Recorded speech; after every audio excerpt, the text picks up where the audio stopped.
Hello and welcome to Does Your Instrument Cleaning Process Need an Update? My name is Mary Gavoni and I will be the presenter for the program this evening.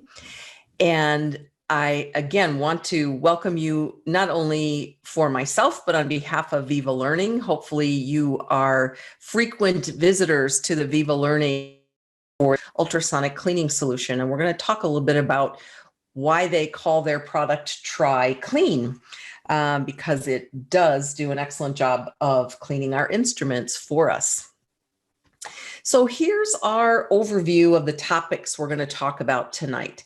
Now, I understand for many of you, instrument cleaning is not the coolest, hottest, sexiest topic, and nothing really has changed for us in terms of instrument cleaning because of the COVID-19 pandemic. However, what we always need to do is pay close attention to our instrument cleaning process, because if you don't successfully clean your instruments, then you're not going to sterilize those instruments. And it's something that we need to feel confident about as dental health care providers, but our patients also need to feel confident about when they come to us for their oral health care. So we're going to talk about why it is so important. We're going to talk about different cleaning methods for instruments, and then we'll talk about what are the specific components. How do we fine tune our process? And some of these concepts may be old hat to some of you, some may be new that you weren't aware. And one of the things that we see very commonly in dentistry is that when someone new comes into a practice, particularly a dental assistant, but it could be another team member, they are trained by another team member.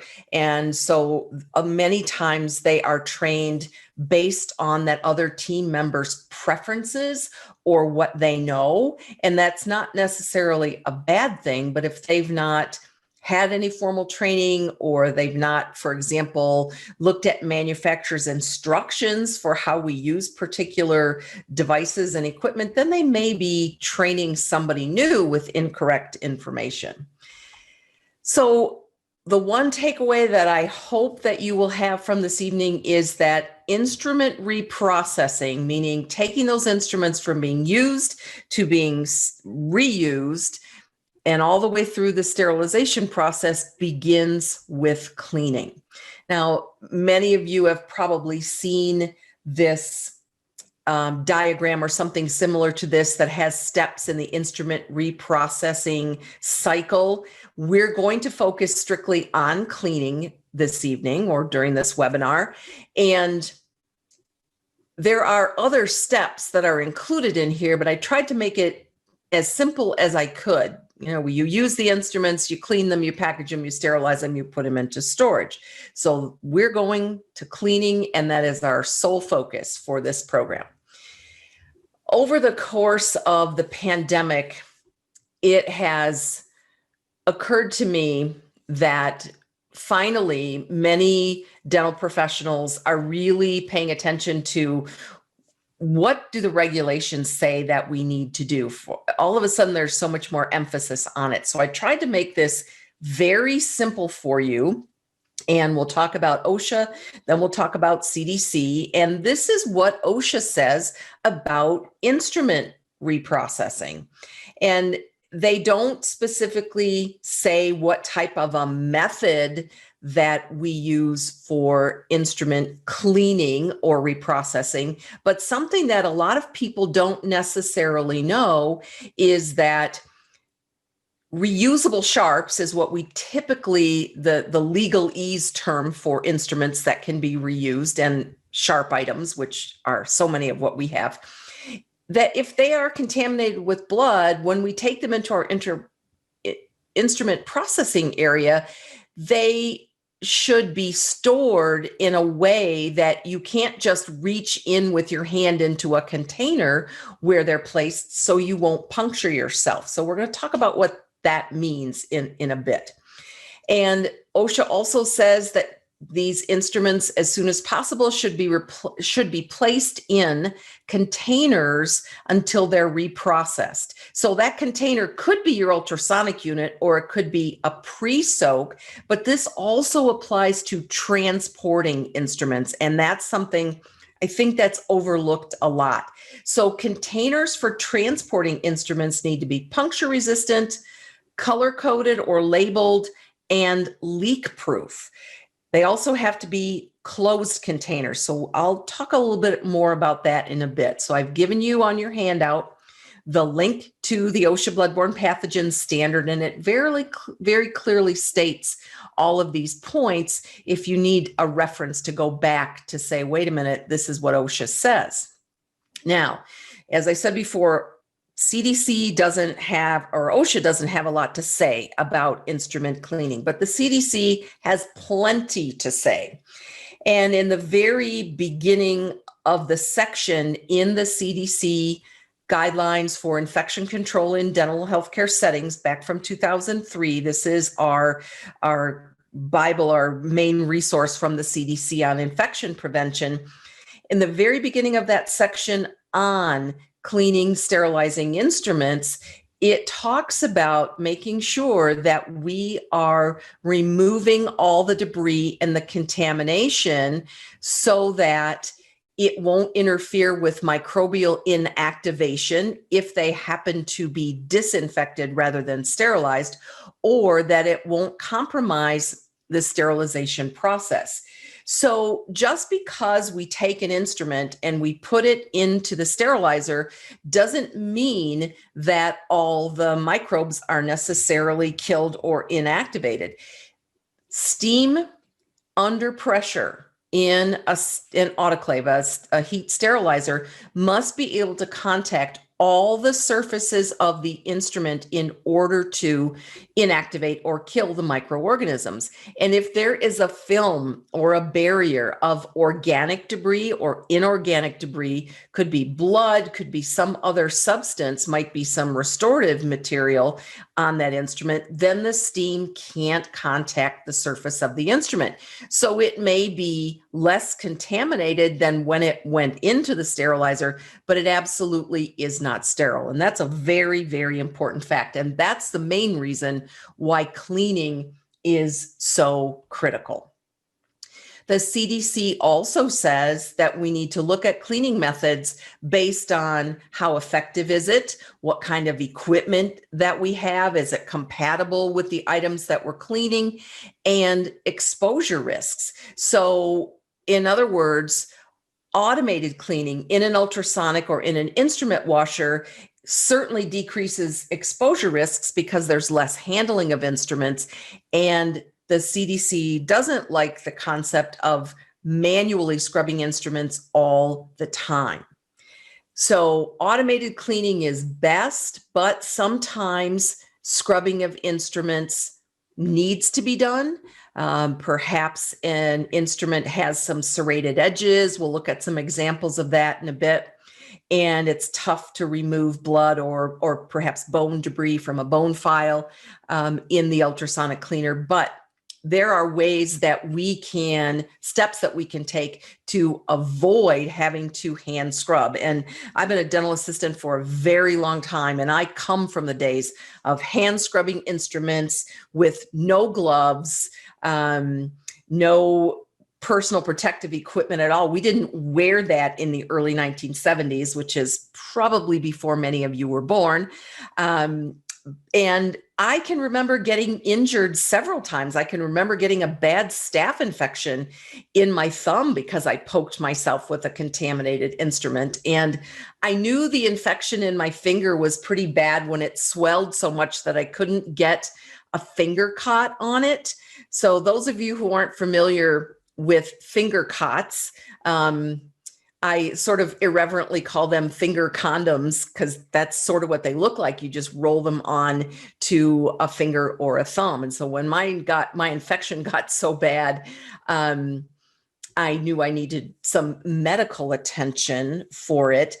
But it just never occurred to me back then that I could do something different like wear some kind of gloves when I was scrubbing instruments.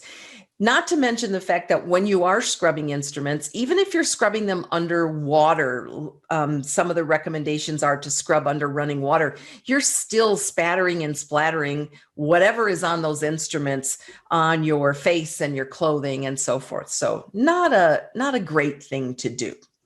So the other issue we have with cleaning instruments is that the longer they sit and the debris is allowed to dry out on the instruments, it makes them harder to clean. So you want to make sure that you use some type of a holding solution, whether it's actually in your ultrasonic unit or whether it's in a pre-soaked tray, or you leave them in a cassette or on a tray and you treat them with a pre-treatment spray or foam or gel. But make sure that you do not use any kind of a disinfectant, especially a high-level disinfectant, which we used to call cold sterile solutions. Glutaraldehyde actually can work as a fixative and make instruments harder to clean. So the bottom line is get them in a solution that's a cleaning solution as quickly as possible. This is also something that is, I think, either not known or ignored a lot by team members, and that is make sure that you are wearing, in addition to a face mask and protective eyewear and a gown, puncture-resistant gloves so that you don't poke yourself, get an infection, get exposed to HIV or hepatitis B. And you also shouldn't be scrubbing instruments in soapy water where you can't actually see where the ends of the instruments are. So I gave you all this information so that if you need to go back to your practice, or you need to talk to a manager or your employer, or you are the employer and you need to talk to your team about these practices, you can actually go right to the language where it says what we should or shouldn't do. So I mentioned before about transporting instruments. Many practices have transitioned over to using instrument cassettes. I'm showing one of the stainless steel cassettes that's very commonly used, but there are others that are resin material, different kinds of plastics and so forth, different configurations. And yes, the instruments are stabilized and they're confined in those, but they still don't meet that OSHA requirement for a closed, covered container that's puncture resistant and leak proof, and also needs to be color coded. So an easy fix for this, rather than carrying your instruments loose on a tray, even though it's just across the hall, we know accidents happen, and to be OSHA compliant, you can make a small investment in trays with locking lids, like the picture in kind of in the middle of the slide here, or tubs that you might store your materials and things in, but you can fit a cassette or a large surgical setup in. You can lock them. You can buy them. Many practices that I know that do this will buy them in red. So red being the color for biohazard. And so we have one of these per treatment room. So I'm finished with my patient. I close up my cassette, or I take my tray and I put the lid on and lock it. And that is how I safely transport my instruments to the area where they're going to be cleaned. I don't have to worry about them spilling out, anybody getting punctured because we've tripped in the hallway, which would be me, and nobody is going to get injured from those instruments. You just need to disinfect those trays or the lids in between patients. And I think most practices can get by with having one tray or one tub per treatment room. We take it in, we take our instruments out, we put them in the ultrasonic cleaner, we put them in another container to pre-soak, we disinfect the lid or the whole tray or the tub and the lid, and it can go back into the treatment room and be ready for when we need it again with our instruments that we've used up. So one of the things, if you remember back to when we looked at the language from the CDC, is that instruments should be placed in a container for pre-soaking prior to cleaning. And pre-soaking doesn't necessarily have to be in a separate container, but it could be. You can simply pre-soak in your ultrasonic unit if you want to. The point being is that you prevent blood and other debris. Blood's going to be pretty tenacious once it dries on those instruments that you would be inclined to want to scrub. Use that as a pre-soak. Now, the one thing I discourage people from doing is this larger picture kind of in the center of the slide. This looks like a very nice instrument processing area. It looks highly technical to patients. And, you've got the red side for contaminated and the blue side for the clean or sterile. But when you have these cupboards, especially ones that are backlit like this, they get warm in the cupboard. So the idea is with this design is to get the clutter off the counter, get the instruments put away so it looks cleaner, looks neater, and especially if some of these instrument processing areas might be located in a hallway or with a glass door in front of them where patients can actually see where the sterilization happens. But I would not store instruments in this cupboard. They can be forgotten. The blood will dry out. You can pre-treat the instruments with a foam or a gel or some type of a spray pre-treatment that will help to prevent that. But I still find most of the time that it just is too warm inside there and it makes the instruments more difficult to clean. I would save the money on this type of cabinetry and maybe get a bigger space, maybe even some shelves where you could stack things. But there's lots of ways to be able to deal with that. So I mentioned before that blood, when it dries on, is especially hard to clean from instruments. So again, using some type of an enzymatic pre-treatment product, whether it's a gel or a foam or a spray that can sit on those instruments and already start breaking down the blood on those instruments before they get into the instrument washer or the ultrasonic unit works.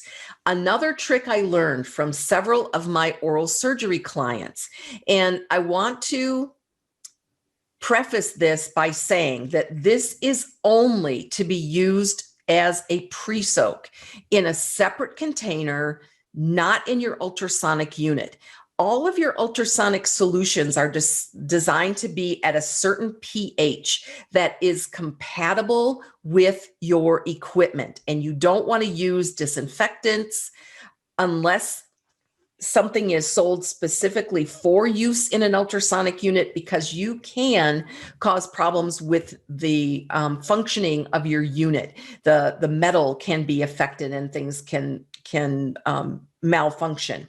So this is a pre-soak only, and you can get heparin solution, which is an anti-clotting agent, and you add it to an enzymatic cleaner, or some people just add it to a detergent like a general purpose cleaner, just a couple of cc's. You don't need a lot, and it helps. It's like the blood buster. It really helps with surgical instruments. So just a thought, especially if we have any participants on that are working in oral surgery and they have a difficult time getting the blood off the instruments. I would do everything I could to pre-soak, pre-treat before I would resort to hand scrubbing, because it presents a risk of puncture and there's also that spatter. So what I'm showing here in the picture on the right-hand side are preloaded syringes of heparin, and they don't have a needle in them. They just have a stopper that these are actually used to flush IV lines.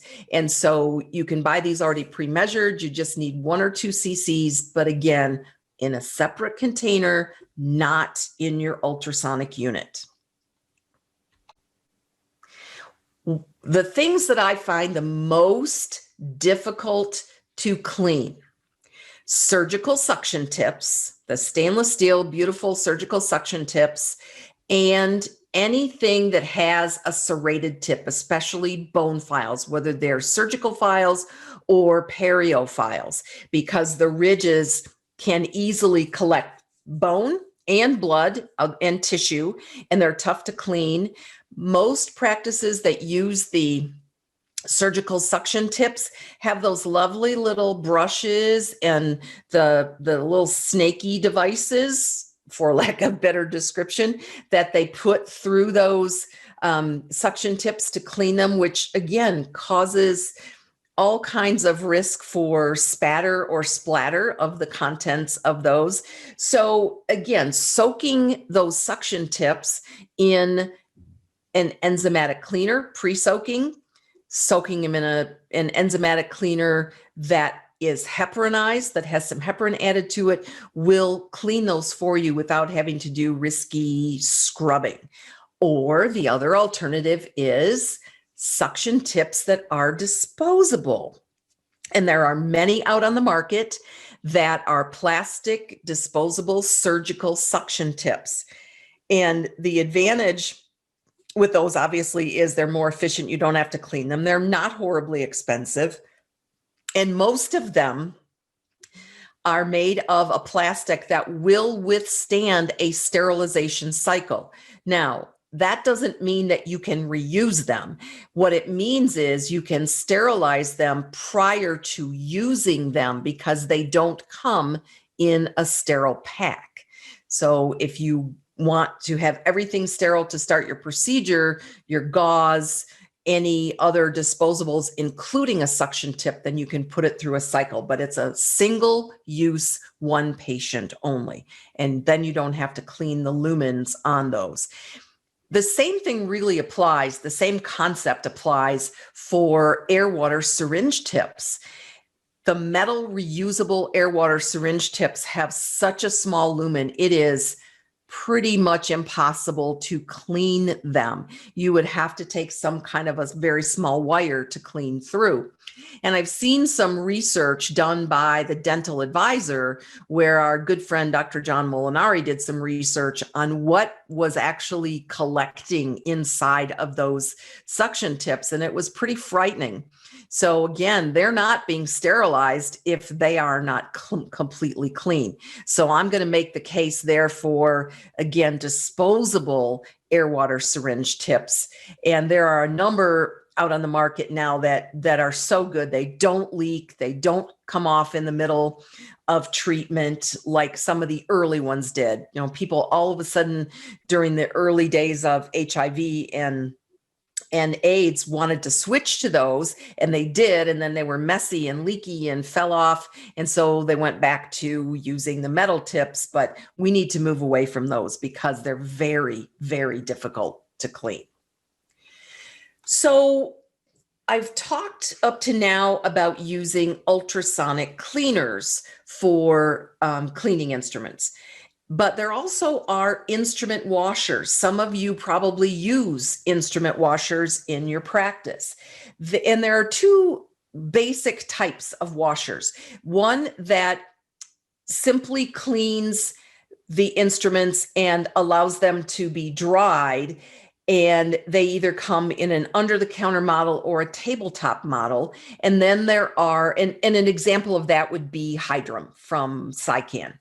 Thermal disinfectors actually clean, dry, and through a heat process render the instruments or the items put through them much less contaminated or decontaminated because they have been disinfected in that process. So Miele is one of the companies that makes those. It's probably the only one that's available here in the US. But especially with instrument washers, water quality can be an issue. So if you live in an area or you practice in an area where you have a lot of mineral content in your water, it can, in some cases, it can preclude you from using an instrument washer, or you have to treat your water or use filtered water in them. The one thing I want to caution you on, and I've seen a number of these in dental practices, is that dishwashers are not appropriate to be used for instrument cleaning. And there's two reasons. The most important one is that they are not FDA cleared medical devices, like a thermal disinfector, like a Hydrum, instrument washer. So there's some liability that goes along with that. If something went wrong and your instruments weren't cleaned, they weren't sterilized, but the worst case scenario, your patient claims that they got some type of an infection in your practice. And if it's something that could have been transmitted on an instrument, and you have to defend yourself, if you're using any non-FDA cleared devices, if you are not following CDC guidelines, which are the standards for patient care, then you're going to have a very, very difficult time being able to make that kind of a claim or disprove that kind of a claim from a patient. The other problem with using a dishwasher to clean your instruments is that you can only use dishwashing soap or dishwashing detergent in that unit, in that dishwasher. So they all have, most of them have chlorine bleach in them, which is very, very harmful to your instruments over time. In fact, you'll probably get the warranty on your instruments voided if the manufacturer knew that you were cleaning them in a dishwasher with detergent that was meant to clean the dishes. So you can't put enzymatic ultrasonic cleaning solutions in a dishwasher. It just can't happen. So no dishwashers. And I hear from people all the time, well, I really want to buy, or my equipment specialist said to buy this dishwasher that has a sanitizing cycle, and then the instruments will be dry and safe to handle before I put them in the sterilizer. No. That is a big no-no. So be careful about that. Now, instrument washers do have some advantages that certainly they're safer for you to use because you handle your instruments less. Typically, people who use instrument washers use cassettes. And so they stack the cassettes in like the pictures you just saw, like dishes. And you clean them, rinse them, and dry them all in this automated process. However, they are costly. They cost way more than a conventional dishwasher does. There's some space requirements if you are going to have an under-the-counter model especially, and the cycle time may be longer because of the drying than it would be in your ultrasonic unit to clean them. So larger practices that have a very large volume of instruments, I think, can benefit from instrument washers, and also because they get their return on their investment pretty quickly. But I don't know that it's the right thing for everyone, but the nice thing is we have options. So ultrasonic cleaners are the most common method that I have seen through my entire career in dentistry used for cleaning instruments. People call them the wiggler, the jiggler. I see some that are probably being used way past their useful life. And people will complain, well, my instruments aren't getting clean.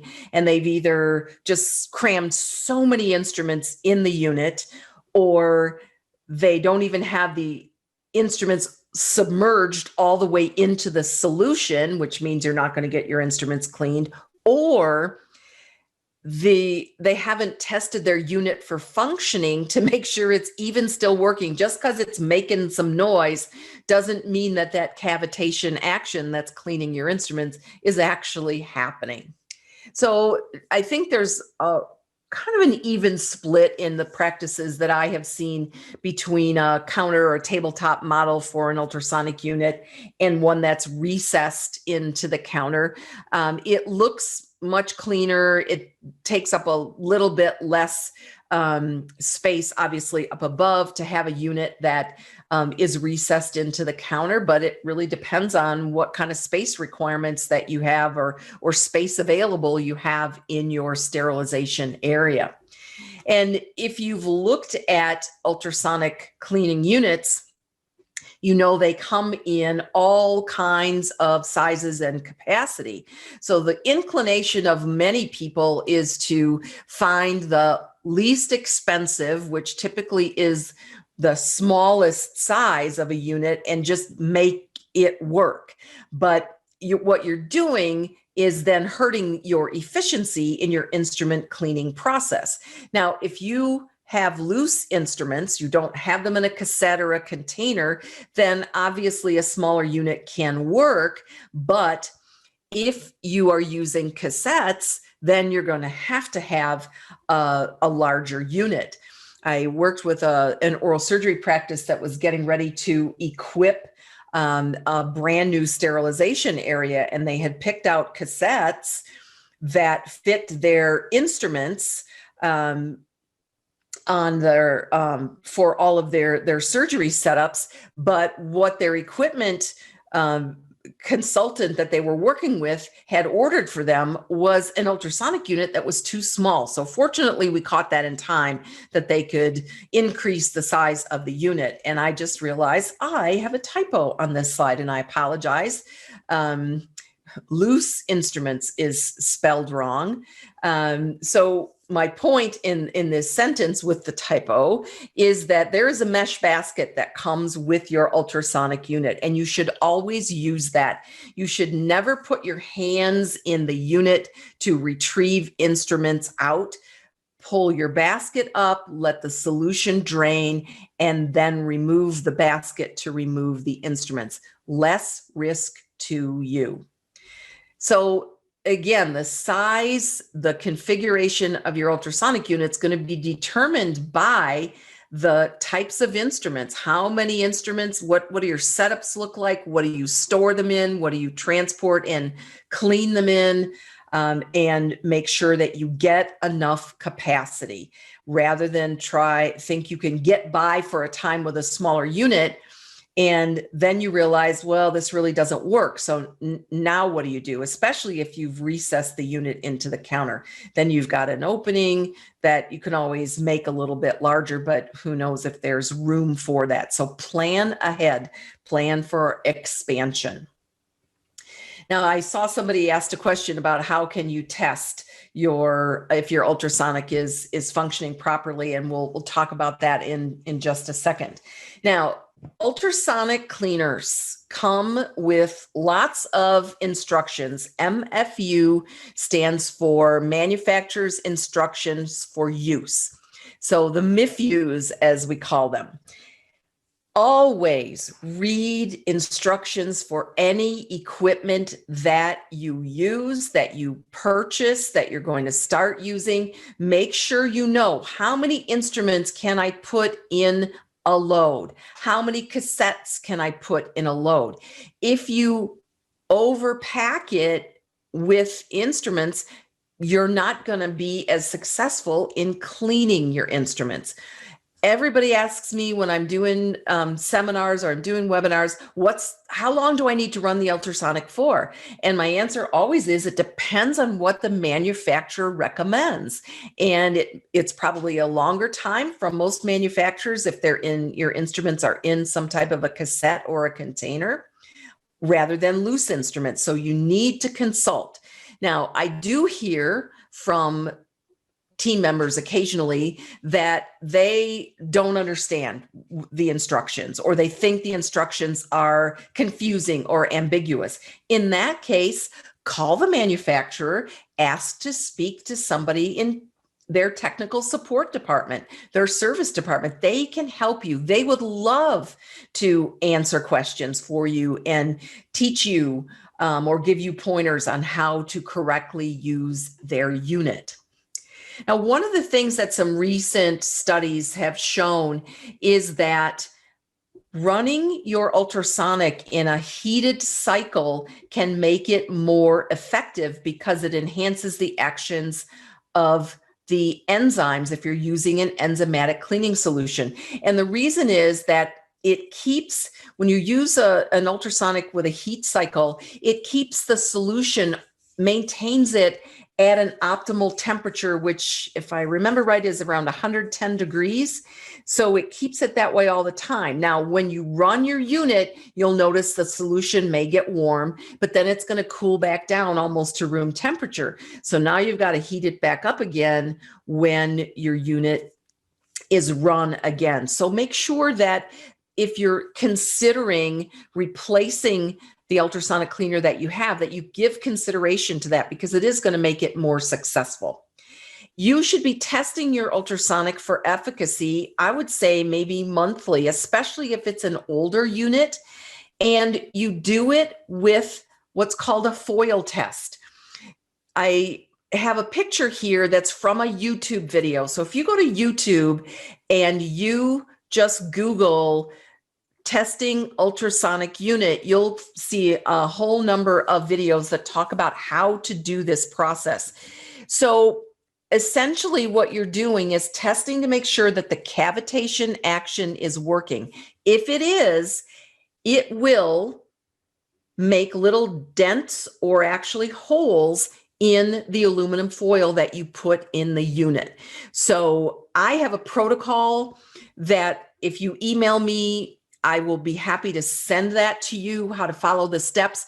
But the YouTube videos are great. They can show you exactly how to do it. Just make sure that you look at one that's designed for healthcare versus an industrial setting, because ultrasonics are not limited just to dentistry. If you ever take your jewelry to a jeweler for cleaning or repair, that's what they're putting your engagement ring in or your wedding ring in, to clean it as an ultrasonic unit.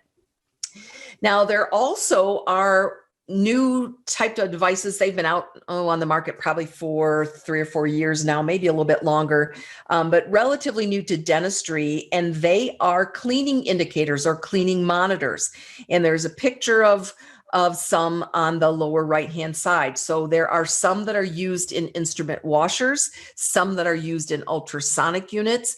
And the little square that you see that's blue is treated with a substance that mimics protein and other types of debris. So if you put this in your ultrasonic and you put it inside of a little container to protect it, when you take it out, that blue area should be completely cleaned off. If not, then you may have some malfunction. Your unit either may need to be replaced, or maybe it's reached its use life.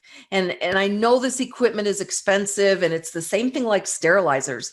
Most of the manufacturers of sterilizers will say that their use life is anywhere from 7 to 10 years.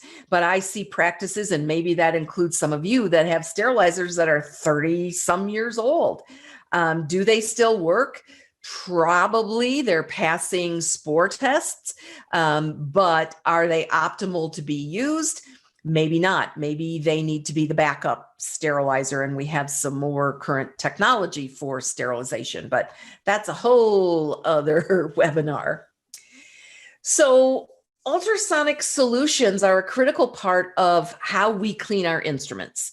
And there essentially are technically four varieties available. There's general purpose cleaners. That's what I grew up with. When I was cleaning instruments in a dental office, we didn't even have enzymatic cleaners. So these are detergents. They're designed, again, at the right pH to be compatible with your unit.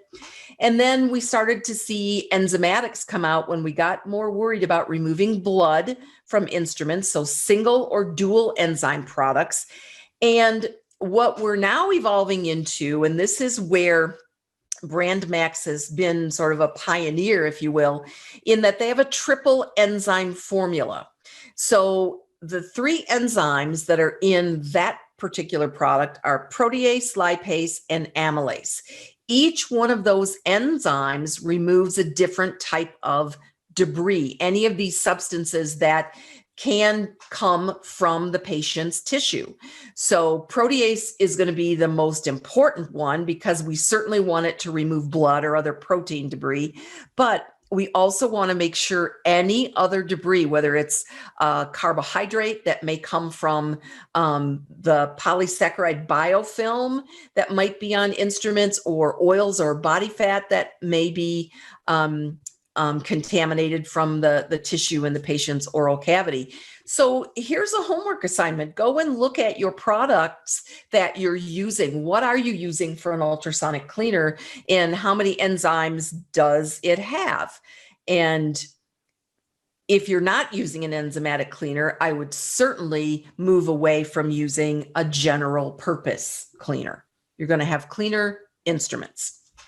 So you're going to see enzymatic products or any kind of ultrasonic cleaning solutions come in several forms. You're going to have a liquid, so you might get a big jug of liquid, or individually packaged liquids, or tablets. As much as I like to be conservative about packaging, my concern in buying a big jug of a liquid that we dilute is that once you open the package, some of the potency can decrease. So buying unit dose packages can keep those enzymes fresher, if you will, and allow them to be more active. And there's less processing in the manufacturing process of a liquid than there is for a tablet. So the formulation of the tablet may affect the enzyme. I'm not saying it absolutely does, but there's some studies that show some differences. So I might look for a unit dose pack and a liquid product that I dilute. Make sure you read the manufacturer's instructions for dilution. There may be some instructions for some products for using them with hard water, whether you use cold water or warm water. If you're using a tablet, makes a difference in whether they dissolve quickly or not. So the name of the game here is always, always, always read the instructions. And it's something that I guess human nature sort of discourages us from doing. We're in a hurry.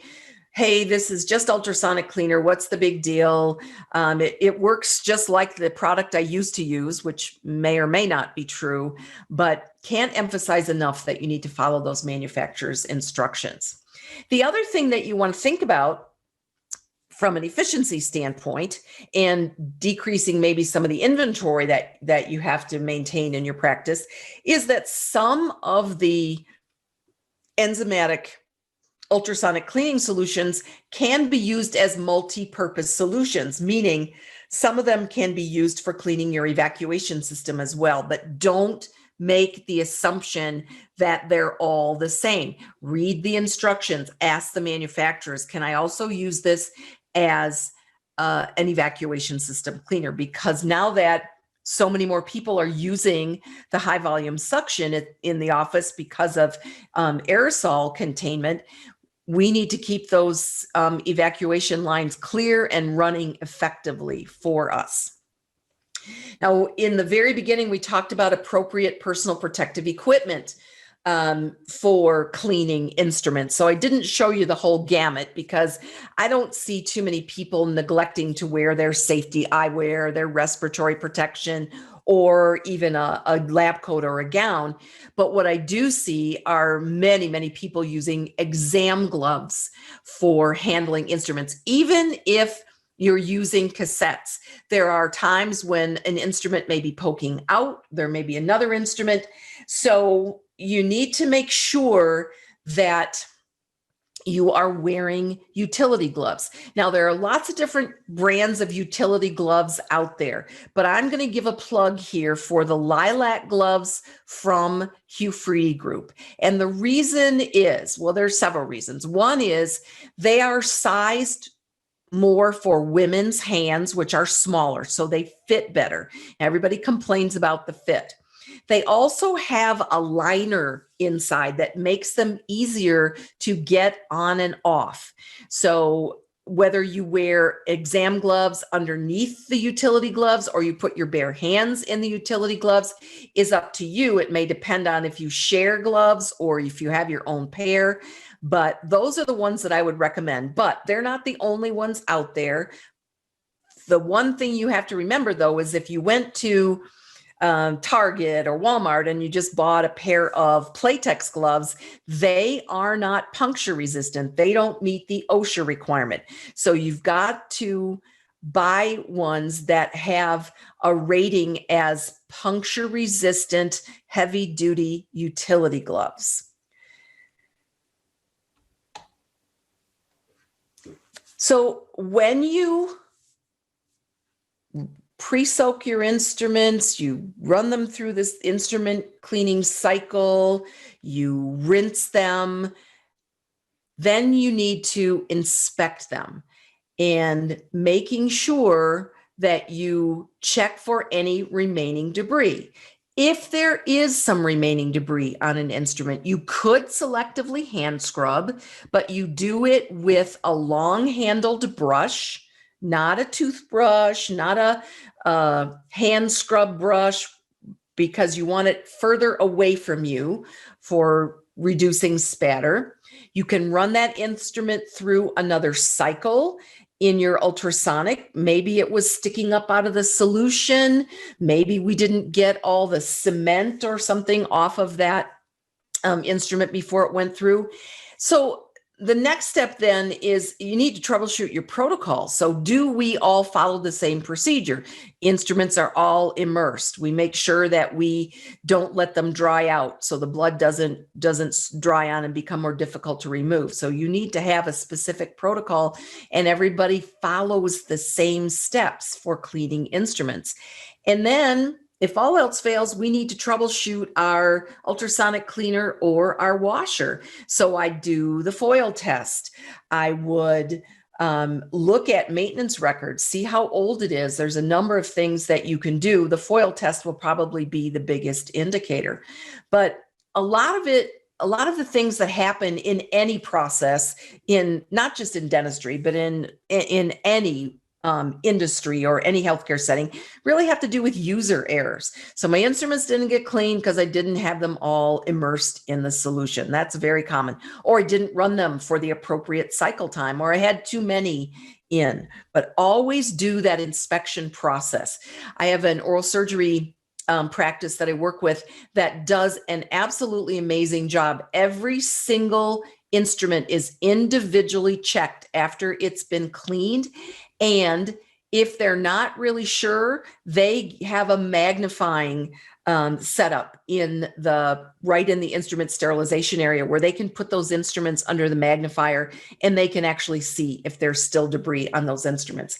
That's where I want to have my dental care done, where they're really paying attention to those very important details.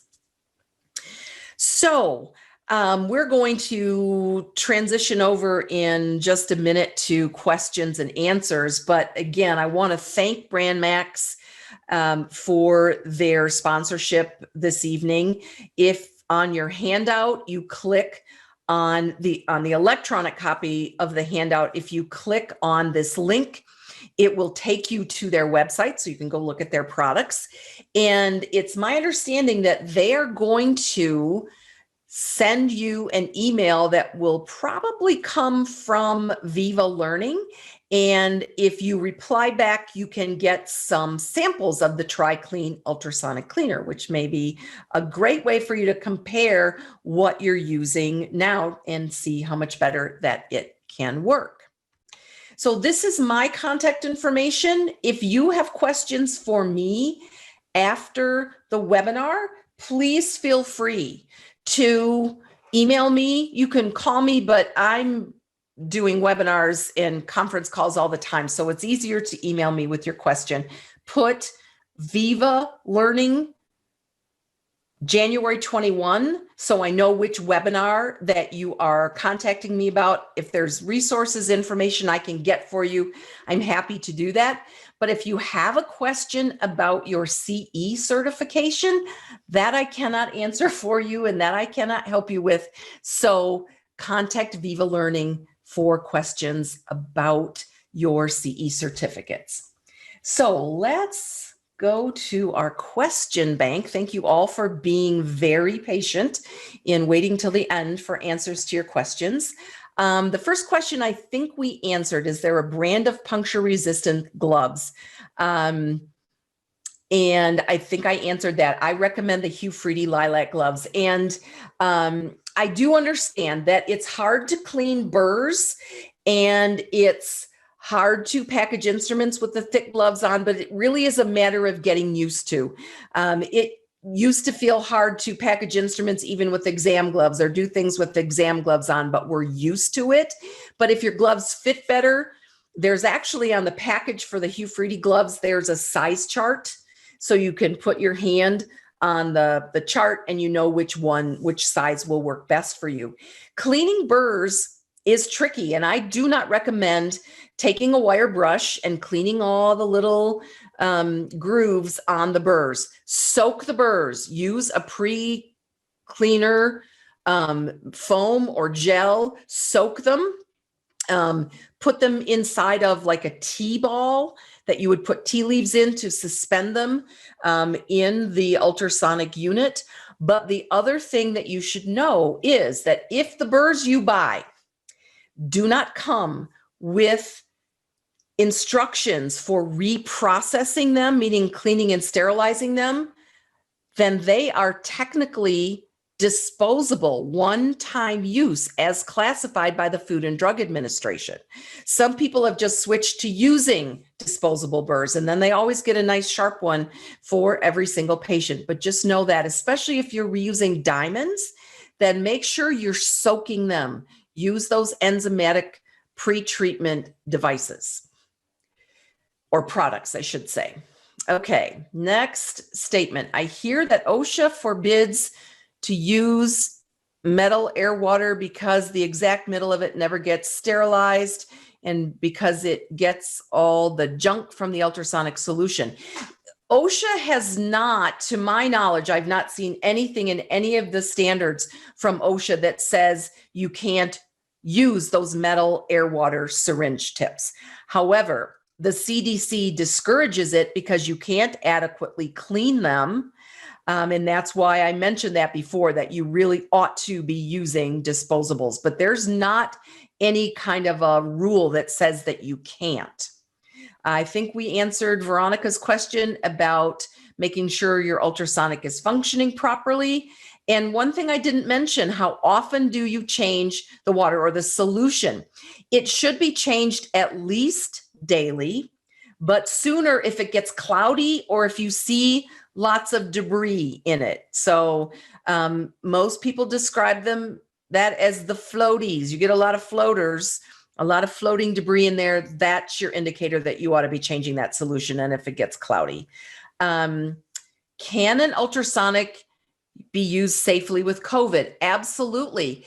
But you should never run your ultrasonic unit without the lid on, because if the lid is off and it's running, there is potential to aerosolize contaminants in that solution into the air.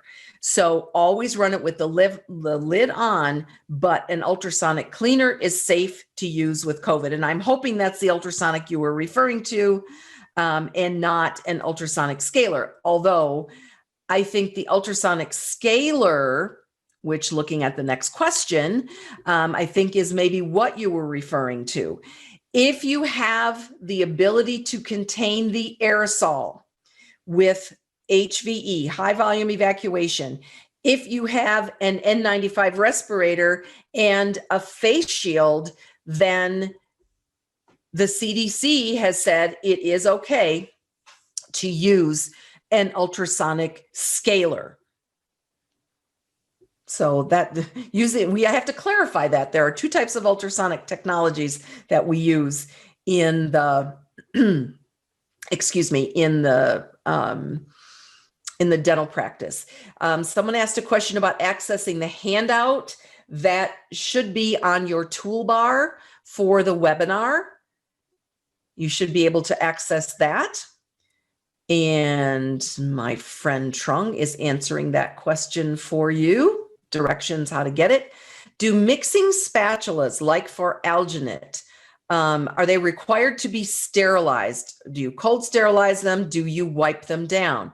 Mixing spatulas, depending on the type that you're using, if they have the metal handles on them, you can't heat sterilize them. They will break down very quickly. They shouldn't go into high level disinfection, cold sterile, because again, the handle, the wood can be porous. So, and I wouldn't wipe them down because you've touched them, of course, with your contaminated hands. Now, they don't get used in the mouth, but I think in erring on the side of caution, I would get plastic mixing spatulas for alginate that can be heat sterilized. Then you don't even have to worry about it.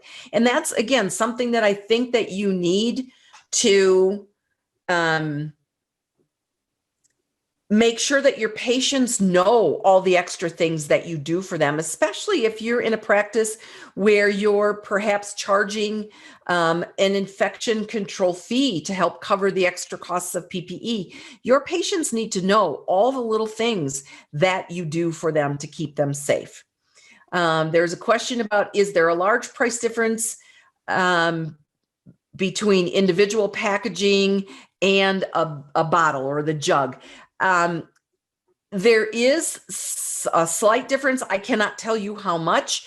So what you're doing then is trading one thing for another. I'm trading perhaps a more effective solution because it's fresh out of my individual packaging each time versus a bottle that's been open for a while. How do you clean ultrasonic scalers? I believe that this question is ultrasonic inserts, and those, if the manufacturer's instructions allow, can be cleaned in an ultrasonic, but the manufacturers, for the most part, say that they should be placed in a cassette, because if they're magnetostrictive inserts, then what you don't want is the stacks to bang into other instruments in the solution. But again, you have to follow the manufacturer's instructions for cleaning them, because you don't want to ruin those nice, expensive ultrasonic tips. You're welcome, Kara. I always acknowledge the typos if I see them. Thank you very much. Usually somebody, and it's typically a hygienist, because we're so detail oriented, that they find those and tell me, do you know that you have one? How do you clean instruments with coronavirus patients? Fabulous, fabulous question. The same way you clean the instruments for every other patient. That's the whole premise of standard precautions. And we've had this discussion over the years. How do you clean the instruments for the patients that have HIV? The same way for the patients that you don't know have HIV. We don't know who all the coronavirus patients are, so we clean all the instruments the same way. Is it required to double wrap cassettes? Yes, it is. So what you have to do is find out, again, read manufacturer's instructions. If the cassette wrap that you use says it's dual ply, it's 2 into 1, then you only have to wrap once. If it's single ply, then you have to wrap it twice. Follow the instructions. How long is best to leave instruments in the ultrasonic? This question goes back to what I mentioned before. Follow the manufacturer's instructions for your particular unit as to how long the cycle is. And again, it may depend on whether your instruments are loose or they're in cassettes. Follow the manufacturer's instructions. Remember, keep the lid closed when you are running it. Can alginate and Invisalign trays be put in the ultrasonic? I don't see any reason why they couldn't go in the ultrasonic, but if they are Invisalign, they can always be cleaned. I'm not sure if you're talking about the Invisalign trays or the aligners. If I have an alginate tray, then I'm going to put it in the ultrasonic and then I'm going to sterilize it. If it's an aligner, I'm not going to sterilize it. So then I need to put it in another container to put down into the ultrasonic unit. Do X-ray rins need to be sterilized between patients? Yes, they do need to be sterilized in between patients, and they are heat sterilizable. If yours are older ones and they're not, then you need to. Okay, we're kind of getting off topic on the Cavitron, which doesn't really have to do with instrument cleaning. So I'm trying to make sure we get all of the questions answered about instrument cleaning. Okay. Can dry shield autoclavable mouthpiece be cleaned in the ultrasonic? Again, go back to the manufacturer's instructions. Always go back to the manufacturer's instructions to know what to do. Now, some of you asked questions that were related to other topics. And what I would ask, because we are now at our time to end the webinar, what I would ask that you do is send me that question via email. And again, put Viva Learning January 21st and ask me your question. I'm happy to address that question for you as best I can. So thank you all for your participation, and make sure those instruments are nice and clean before you put them in the sterilizer. Have a good day.